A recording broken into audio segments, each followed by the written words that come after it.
Саламатсыздар, урматтуу Компресс сайтынын көрүүчүлөрү, биз кезектеги цензурасы маекти баштап отурабыз. Мен Эрмегат Тогуров, бүгүн Кыргызстандагы биринчи акыйкатчы, биринчи, экинчи жана бешинчи чакырылыштагы депутат, мамлекеттик кызматтын биринчи класстагы мамлекеттик кеңешчиси жана ошондой эле атайын ыйгарымдуу укуктуу элчи Турсунбай Бакир уулу менен маек кылмакчымын. Ал эми бүгүнкү маектин темасы бул чет өлкөлүк тыңчылар. Же болбосо ушул чет өлкөлүк каражат менен каржыланып Кыргызстан аймагында иш алып барып жаткан бейөкмөт уюмдары тууралуу сөз кылмакчыбыз. Азыр бизде ушул коомчулукта өтө эле бир талкуу болуп аткан нерсе бул жогорудагы сиз демилгелеп мурда кабыл алынбай калып, анан азыр кайра көтөрүлүп жаткан ушул чет элдик агенттер мыйзамы. Бул эмне деген мыйзам? Бул менен эмнени биз көздөп жатабыз? Ал кабыл алынса эмне болот? Анын максаты кандай? Да, бир жолу салам алейкум сага инем жана бизди көрүүчүлөргө. Анан башынан эле кечирим сурап коеюн сенден, көрүүчүлөрдөн. Өткөндө тапчок болуп уруп калып, бүгүн жакшыраак болуп, убадамда туруп келип атам. Терең сыйлайм, силерди урматтайм. Ошон үчүн жок деп келдим. Эми сурооңорго жооп кетейин. Өткөндө ушул биздин мыйзамыбызды эскерткени жакшы өбүлгө түзүлүп калды. Анткени ага чейин унутулуп да калды. Өзгөчө ал 6-чакырылыштагы депутаттар былтыр 2021 жылы бир менин мыйзам окшош мыйзам кабыл алышты, бирок ал башка сөз менен айтканда жумшагыраак кабыл алынды да. Биз 2014 жылы мен жазган мыйзамда бейөкмөт уюмдарды бүт баарынын бюджеттери ачык болуш керек деп. То есть каяктан акча түшүп атат, эмне коротулуп атат, ким алып атат, эмне максатта пайдаланып атат, анан бир жылда бир жолу өзүнүн эсеп кысагын бериш керек мамлекетке деп. Бул бир эрежеси. Экинчи эрежеси болсо, эгерде Кыргызстандын мыйзамдуулугуна каршы чыкса, анан өзүнүн уставына каршы ишти жүргүзсө, анда бул уюмга юстиция министрлиги иликтөө жүргүзүп туруп, чет өлкөлүк тыңчы же болсо орусчасы агент деген статус берилет, ошол боюнча иштейт ал деп туруп. Ошондуктан азыркы мал Кактус медиа жараткан жаман өбөлгөнү биз ушул эстеткени колдондук. Ошо эски мыйзам бар эле, ушул мыйзамды колдонсок болот эле деп. Анткени көп эле түшүнбөй атат. Мен үчүн Кактус медианы дейт, ал өзүнүн кайра көчүрүп алган макаласын өчүрүп салыптыр. Эмне үчүн аларга анда митинг кылып атасыңар деп. Мен эскертип кетет элем. Биринчиден кайра басып алса да бул Кыргызстанга каршы макала болсо аны басыш керек эмес эле. Эмне мында айтып атам, мен көп түшүнбөй азырда Магаворитовадан келдим. Тегеле койбойсуңарбы дейт. Кактус медиа дайыма жакшы макалаларды басат дейт. Мен айтып атам, Кыргызда жакшы макал бар. Жакшы болуш аста-аста, жаман болуш бир паста деп. Ооба, мүмкүн жакшы макалдарды басып аткандыр. Жаңылып калган жокпу жөн эле? Мисалы эми адамдык фактор деген да бар да. Мисалы ошол жерде деле бизге окшогон кабарчылар, бизге окшогон адистер отурат да. Айтканыңда жөн бар. Эгерде сага же мага тиешелүү болсо мейли эле, кечирет элек. Же болсо мына кече эчкини сифилис менен жуктуруп коюшту да бир макаланы басып чыкты Кактус медиа. Бул уже кыргыздардын намысына тийип атат. Мейли бунда биз сен айткандай фактор деп койсок болот. Бул эми сенсация керек. Мүмкүн аудиториясы чоңойтайын деп атат дейт. Бирок мен айткан мисалда бул жерде уже мамлекет кызыкчылыгына катуу сокку болуп атат. Анткени Тажикстандан күтүлө турушат. Итак, канча жолу биздин чек арада чыр-чатак чыгарып атса, кыргыздар оодарып атты. Кактус медиа көчүрүлгөн макалада именно ушу Тажикстан дагы бир жолу бизге күнөөнү оодарып атат. Буну Кыргызстан биринчи баштады, Тажикстан мажбур жооп берди деп атат. Чыр-чатакты огатын кыргыздар баштаган дейт. Бул бизге чоң сокку болуп атат. Мен дайыма айтып атам, ушул Кактус медианы мага жакшы түшүнбөгөндөргө, мен мисалы 7 тилде эркин сүйлөйм. Анын бири фарс тили. Мен тажикче меледи окудум комментарийлерди. Алар айтышат, мына көрдүңөрбү, кыргыздар мойнуна алып атат дейт. Значит, кыргыздар адам-падам эмес дейт. Аларга согуш керек, алар тажиктер кырабыз дешип атат деп атат да. Ушундай Тажикстанда эмне болуп кетти, жаман болуп кетти.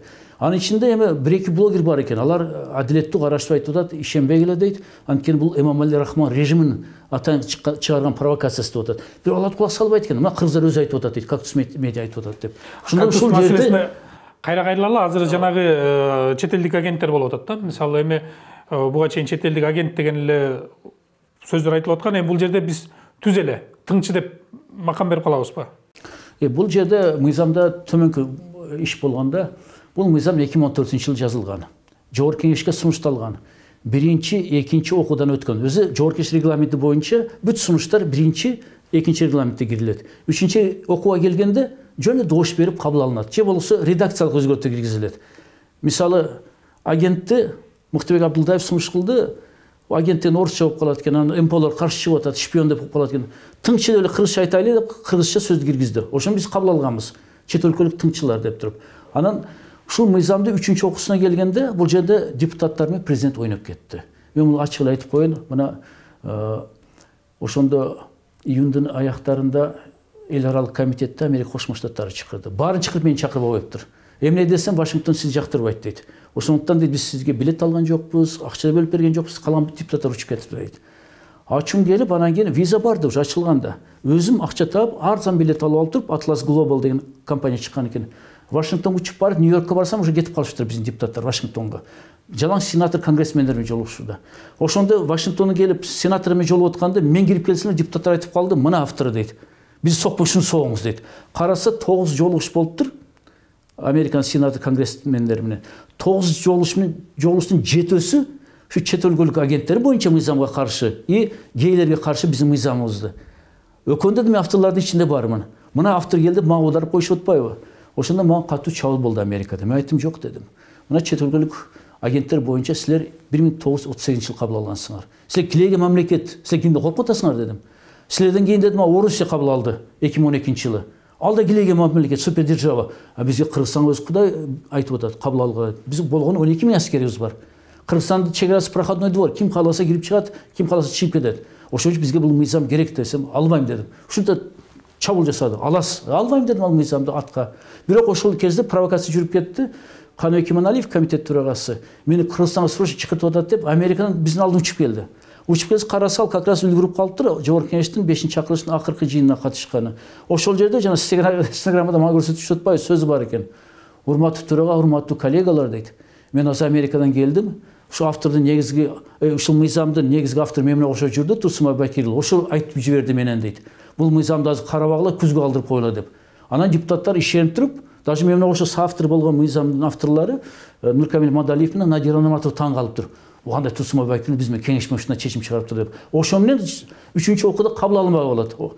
Анан 6-чы чакырылыш кийин келип атпайбы? Ага чейин жогорку кеңештин 5-чакырылышы төмөнкү чечим кабыл алыптыр. Вернуть в режим второго чтения деп. Кайра 2-чи окууга деп туруп. Анан болбойт му? Регламент боюнча болбойт. Дош коюш керек эле.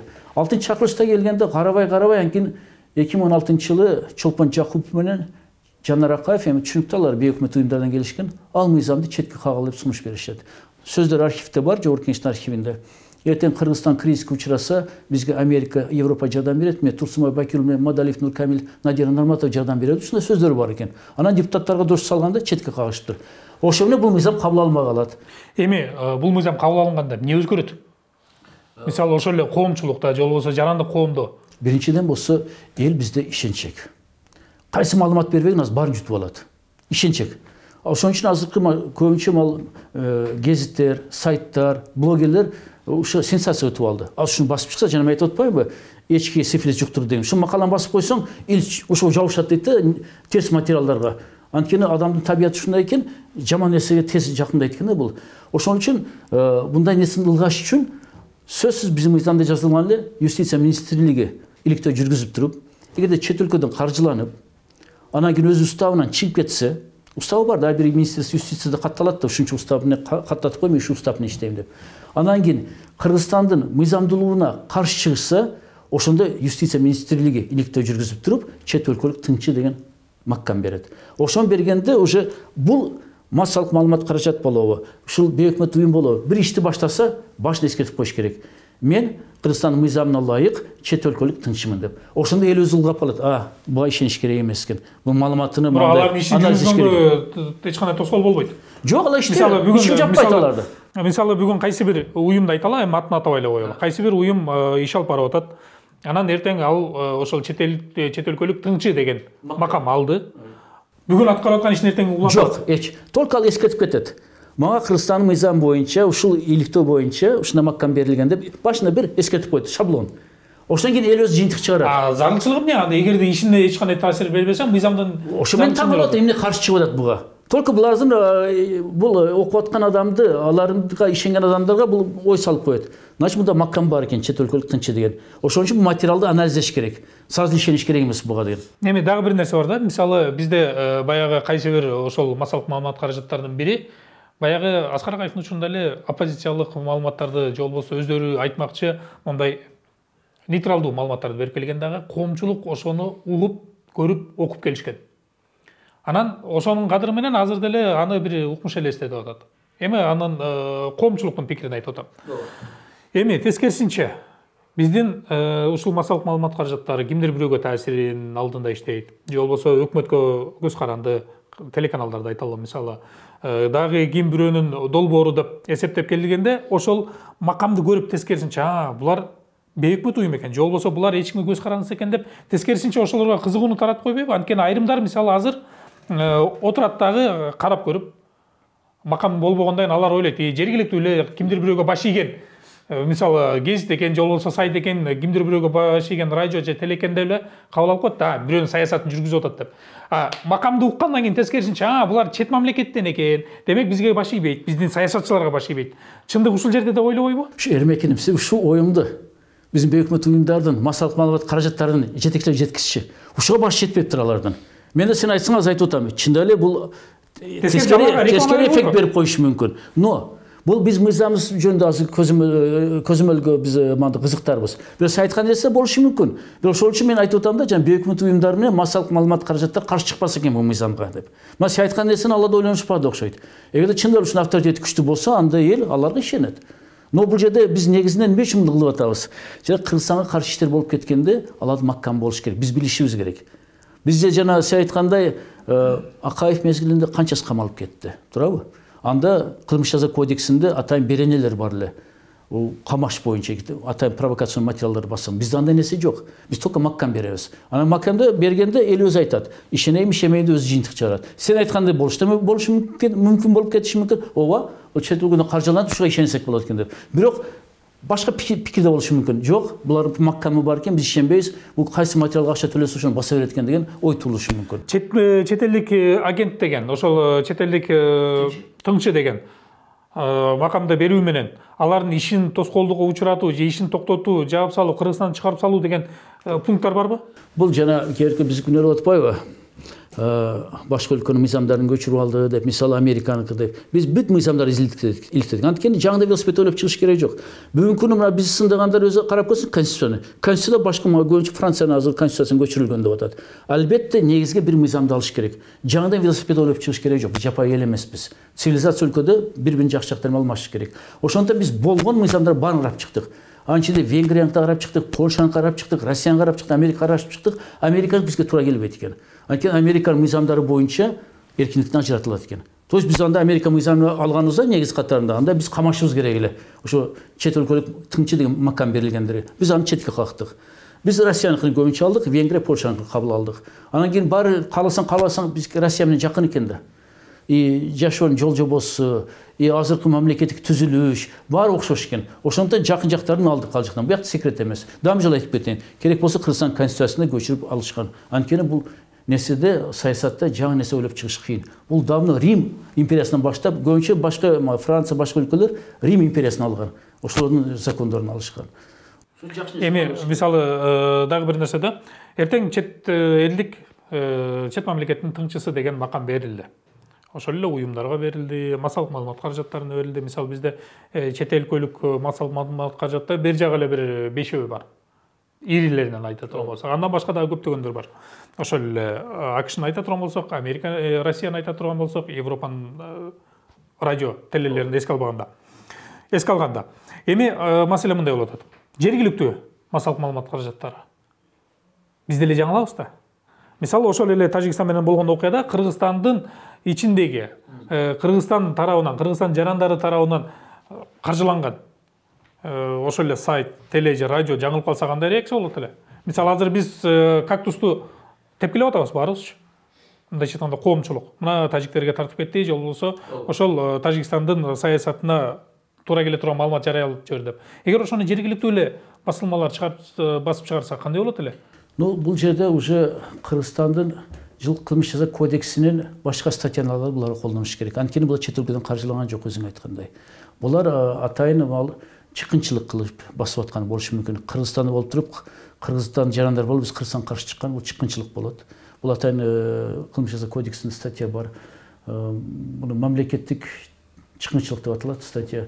Анан же болсо подрывной деятельность деп айтылат. Аны кыргызчасын азыр которо албайм на ходу.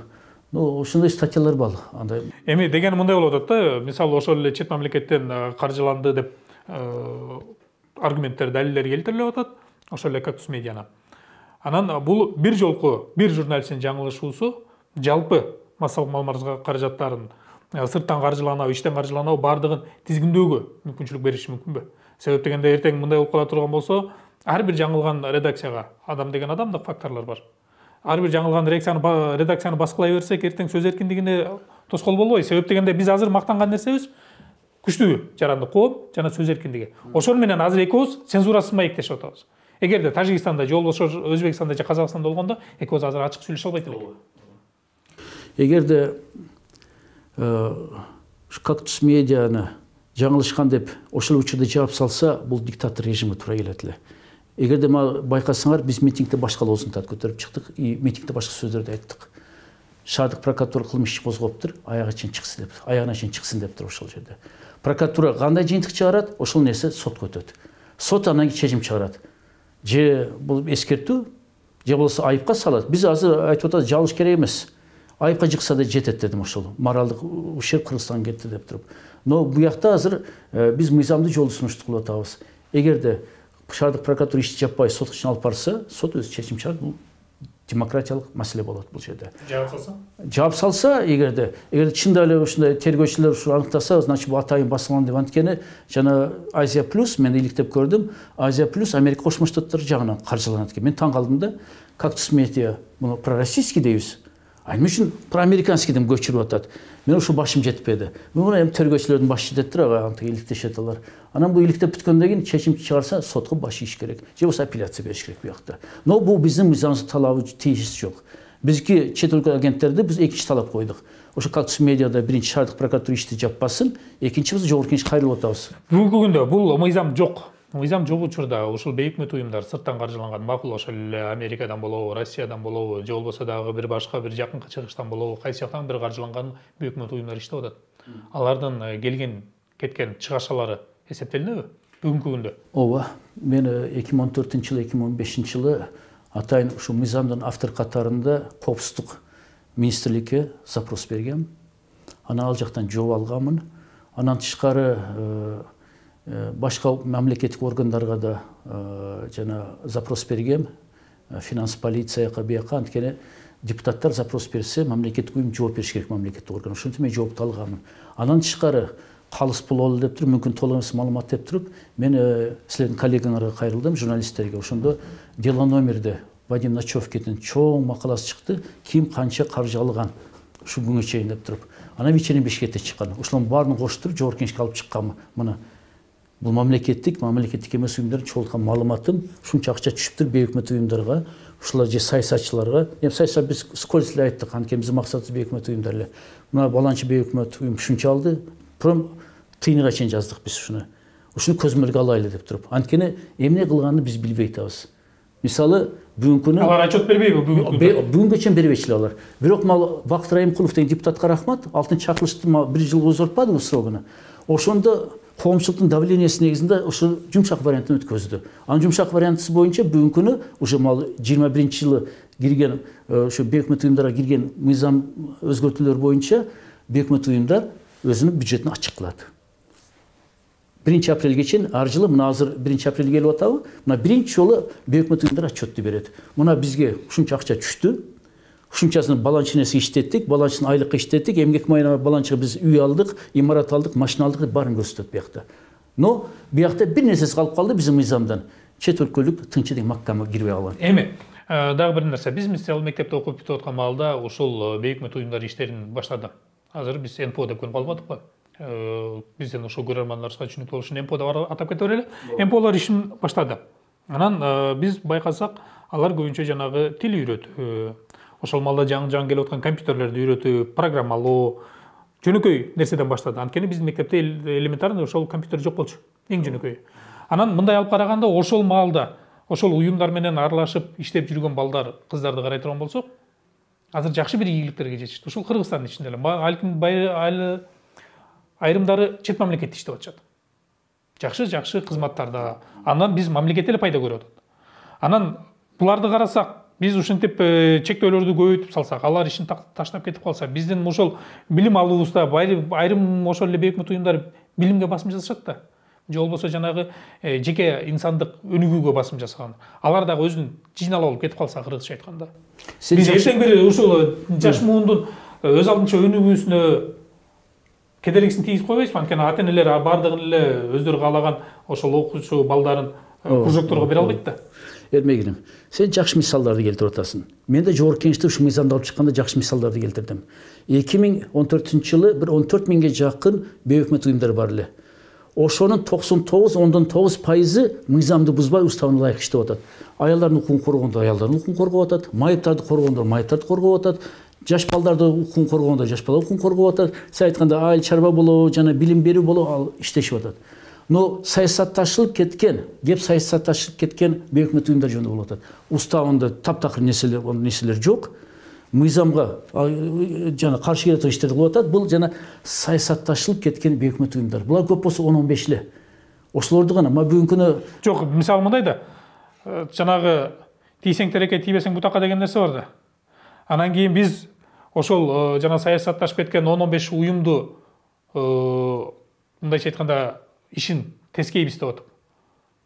Бардыгын бир бактын баарын кыйып албайбызбы? Жана бутак жалбырак салбырагы менен. Анткени алар бардыгы ошол эле бир мыйзамдын алкагына туура келип калып атат да. Анан алардын иштешине мисалы кыйынчылык болот. Же болбосо кимдери сөзүн мындай жөнөкөй айтканда таарнаттагы жыйналып алып кетип калса, биздин айылдагы компьютер көрбөгөн балдар билим албай калса, же болбосо сиз айтканда жана майыптар, аялдар, жана башкалар. Эрмек, сен бияк туура маселени көтөрдүң. Ошол жалпы бизде эң көп Акаевтесиде сөз бар эле. Если Голландия страна тюльпанов, то Кыргызстан страна МПО деп чыкпадыбы эл аралык коомчулукка. Чында эле бизде МПОлор көп. Ошол үчүн башка бирөөлөргө доо кетпесин. Көз түркөбөй эле башка МПОлор, көпчүлүк МПОлор мыкты иштеп атат. Мен өзүм да биринчи түзгөн МПОлордун жетекчилерине кошулам. 94-жылы 2 МПО түзгөнмүн. Кудайга шүкүр өкөдө иштеп атат. Бири Түрк ата коому, экинчиси Түрк атанын балдары деп. Бири улуттук ашчылыктар жардам берүү, экинчиси болсо кайрымдуулук коому, өкөдө иштеп атат. Кече мына суббота күнү 6-күнү ВФ центрге бардым, дагы бир МПО ачылды. Суда мени чакырышып атат. Ак бакыт деген ачылды. Андан нерселерди колдойм. Сен айткан нерселерди башында туура 90-жылдары мамлекеттин каражаты жок эле, кедей мамлекеттик. Кризислер ошондо МПОлор жакшы жардам берди. Бирок бара азыр геополитика болуп атат. Геосаясий оюндар бияты күчөйүп атат. Геосаясат ким жүргүзөт? Чоң мамлекеттер. Ошо Кыргызстан эмес, Орто Азия жалпыга өзүнүн кызыкчылыгын таратабыз дегендер бул чоң державалар. Буну жаштырыш керек эмес. Америка Кошмо Штаттары, Россия Федерациясы, азыр Кытай, Иран, Түркия анча киришпей атат, но негизинен эки мамлекеттин карама-каршылыгы ушул жерде билинип атат да, Борбордук Азияда. Ошондуктан азыр бөлүп көрсөк, же бейөкмөт уюмдардын массалык каражаттар же Орусияга, же Америка тандык. Ортосунда өзгөлөр бар. Аяка бияк тартпай өздөрү күчү менен келип аткандар. Ошон үчүн бул жерде биз жана сөз тийбесин башка бейөкмөт уюмдарга. Мына ушуларга каршы деп мыйзамды алып атабыз да, бул жакшы жагы. Эгерде биз бул мыйзам албасак, ушу 10-15 бейөкмөт уюмдар үчүн саясатташып кеткен. Бүт МПОлор жаман көрүнөт эле. Сен айтканда мен да сөзүңө кошулам, өтө эле салымы күчтүү Кыргызстанга. Мүмкүн Кыргызстан мамлекетине караганда МПОлор салым кошду. Но саясатташып кетиш керек эмес да. Анткени саясатташып кеттиби? Бул жакта уже ойлогон. Кыргызстан мамлекети кызыкчыл эмес, чет өлкөнүн кызыкчылыгы кетет. Митингдер, шайлоолор, мамлекеттик ишканалардын ичине киришиш, бүт баары ушу чет өлкөнүн таасирлери болуп атат бизде.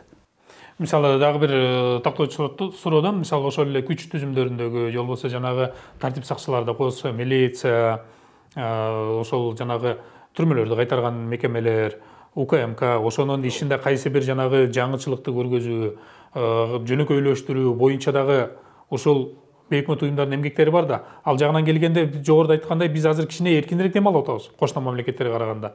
Анан ал эмгеги бар. Дагы бир нерсеси, мисалы сиздин эсебиңиз барбы? Бизде азыр канча бейөкмөт уюм иштейт жана анын канчасы Жаңы сиз айткандай макамга туура келет. Мен 2014 жылда бул мен кийин депутат болбой калдым. Кийинки депутаттар бул мыйзам киргизгенде так маалыматы бардыр. Бакыт Райымкулов дегенде. Же болбосо азыр күтүшүбүз керек. Жогорку кеңеш Надира Нарматова жана калуучу депутаттар кошулула жаңы мыйзам жазгыла дептир бейик өкмөт уюмдары боюнча. Ошондо буларда жаңы маалымат пайда болот. Меники 2014 жылы маалыматтар. 14 000 бейик өкмөт уюм бар эле. 2014 жылы, 2015 жылы. Ошондан жана чет өлкөлүк тынчы деген статуска ээ боло турган бир 11-12 ушундай уюмдар бар эле. Болгону 11-12. То есть бул 1% түзбөйт алардан. Башкача айтканда 14 000 бейөкмөт уюмдун ашып кетсе 11 гана 1% жетпейт. 0,1% болушу мүмкүн. То есть өтө эле аз бул уюмдар. Но булар таасирлүү. Анткени биз мактап аткан, жакшы иштеп атат дегендер алар саясатка киришпейт. Алар өздөрү грант алып, грант менен иштеп атат. Мына мисалы суу чыгаруу боюнча. Бул жакшы бейөкмөт уюмдар бар. Суу чыгарган, суу чыкпаган жерлерде суу чыгарып атат Кыргызстанда. Же болсо жетим жесирлер менен иштөө боюнча. Булар жакшы иштешип атат. Но биякта атайын саясатка киришип кеткен бейөкмөт уюмдар. Дагы бир нерсе да. Мисалы, эгерде геосаясаттын көз карашы менен айта турган болсок, бир жана саясий максатты көздөгөн уюмду иштетиш үчүн анын жанында дагы ошол эле кайрымдуулук менен иштеген 5 уюмду кошуп жибериш мүмкүн. Бири-бирине жашырып, бири-бирине байлап. Анан кийин биз ошо бир уюмга тыңчы деген макам бере турган болсок, кайрымдуулук менен иштеп аткан 5 уюмдун гранты токтоп калбайбы? Жок. Анткени бул жерде биздин мыйзамыбыз боюнча бул мыйзам азыр каралбайт экен жогорку кеңеште. Дам эле эскертип коеюн, көрөрмандар, угармандарга азыр жогорку кеңеш төрагасы жаңы тапшырма бериптир, жаңы мыйзам жазгыла деп. Ошон үчүн биздин мыйзамыбыз канча эске алынат билбейм аны. Но Надира Нарматова эски авторлордон бар, анын жаңы кайсы депутаттар кошулат көрөбүз аны. Но эски мыйзам боюнча юстиция министрлиги иликтөө жүргүзүш керек. Ошон үчүн жанагындай кокустан башка шапканы ал десе башын кошуп алып кетпесин деп туруп. Ошондой нерсе үчүн иликтөөдөн кийин сотко өткөрүлөт материалдар. Демек, мындайча айтканда Турсунбай Бакир уулу менен Надира Нарматова мурда жазып чыккан мыйзам азыр кабыл алынбайт экен. Жок. Азыр жаңы төраган тапшырмасы жаңы мыйзамды жазуу. Жаңы мыйзам экен. Анда бул жерде азыр эмнеге мынчалык ызы чуу көтөрүлүп атат? Азыр говорится да айттым ошону. Силер жаңылтан калып калыпсыңар деп атам. Мына акыркы жогорку кеңештин чечими жаңы мыйзамды жазуу. Эми болсо ал кайсы депутаттар жазат? Мен үчүн белгисиз, анткени мен силерге окшоп жогорку кеңештин ичинде жокмун. Эми кандай жазылат? Аны биз барыбыз байкайбыз. Пикирлерибизди айтабыз, сунуштарыбызды айтабыз. Анткени жогорку кеңештин немесинде сайтында илинет мыйзам долбоору. Ошондо ар бир сунушубузду беребиз. Ошондо мен да сунуштарымды берем. Силер да бересиңер. Анан каршы тургандар да сунуштарын берет. Эми жыйынтыктоочу суроо, азыркы тапта ушул бейөкмөт уюмдардын жогорку кеңешке таасири канчалык? Мурунку чакырылыштар менен эске ала турган болсок, 6-чы, 5-чи, 4-чү, 3-чү, 1-чи. Жогорку кеңешке эң чоң таасири бул 6-чы чакырылышта болду и 5-чи чакырылышта. 5-чи чакырылышта биз туруштук берген аракет кылдык. Но көбүнчө депутаттар, эми бизнесмендердин ай биринен жашыраткан иштери бар экен, косяктары. Коркуп кетишип атты бейөкмөттүн чабуулунан. Президент да чочуп кетип атты. 6-чы чакырылышта болсо бейөкмөт уюмдар өкүлдөрү көбөлөт депутаттыкка. Азыр болсо жаңы жогорку кеңеш иштеп атканда мен байкап көрсөм, бейөкмөт уюмдун кызыкчылыгын коргой турган азыр ушул бир бол партиясы болушу мүмкүн. Башка партияда мен көрбөй атам, башка фракцияда көрбөй атам мен. Азыр значит алсызыраак болот. Демек, жаңы мыйзамдын жазылышына таасири азыраак болот дейсиз. Азыр мен ишенем, эгерде ушул мыйзам жазылса, бул мыйзам 100% өтүп кетет жогорку кеңештен. Ыраазычылык билдиребиз. Бизге келип ушул чет өлкөлүк агент, же болбосо чет өлкөлүк тыңчы деген мыйзам долбоору боюнча, өтпөй калган мыйзам долбоору боюнча түшүнүк берип кеткениңизге, мындан ары дагы ишти көзөмөлгө салып туралы, коомчулукта кандай өзгөрүүлөр болот. Ал эми биз цензурасыз маектин кезектеги чыгарылышын жыйынтыктап турабыз. Бүгүн чет өлкөлүк тыңчы макамын берүү боюнча өтпөй калган мыйзам долбоорунун айланасында сөз кылдык. Ал эми биздин коногубуз биринчи акыйкатчы, Кыргызстандагы биринчи акыйкатчы, биринчи, экинчи жана 5-чи чакырылыштын депутаты, толук ыйгарымдуу элчи макамынын ээси Турсунбай Бакир уулу болду.